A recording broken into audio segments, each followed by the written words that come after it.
आणि यानंतर मराठा समाजासाठी आनंदाची बातमी आहे।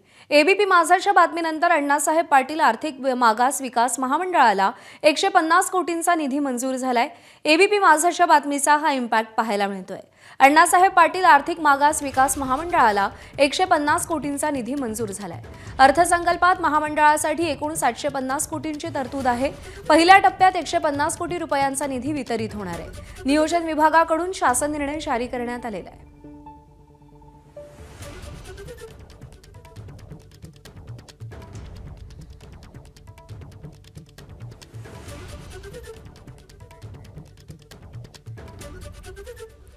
अभिषेक मुठा आपले प्रतिनिधी आपल्याला अधिक अपडेट देतील। अभिषेक, शासन दरबारी एबीपी माझाच्या बातमीची कशी दखल घेतली गेली आहे, कसं वितरण झालंय निधीचं? एकूणच मराठा समाजासाठी ही आनंदाची बातमी म्हणावं लागणार आहे। अण्णासाहेब पाटील आर्थिक मागास विकास महामंडळ आहे, त्यासाठी 150 कोटींचा निधी हा उपलब्ध करून देण्यात आलेला आहे। एकूणच अर्थसंकल्पामध्ये महामंडळासाठी एकूण 750 कोटींची तरतूद होती। पहिल्या टप्प्यामध्ये सध्या 150 कोटी रुपयांचा निधी हा वितरित करण्यात आलेला आहे।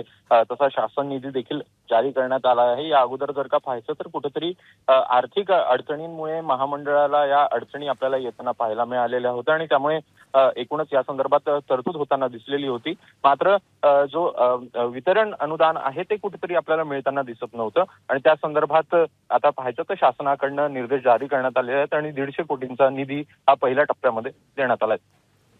अभिषेक, धन्यवाद दिलेल्या माहितीसाठी।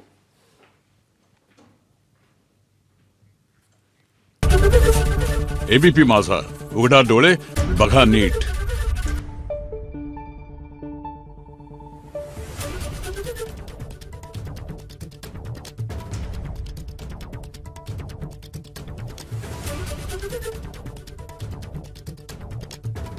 Thank you.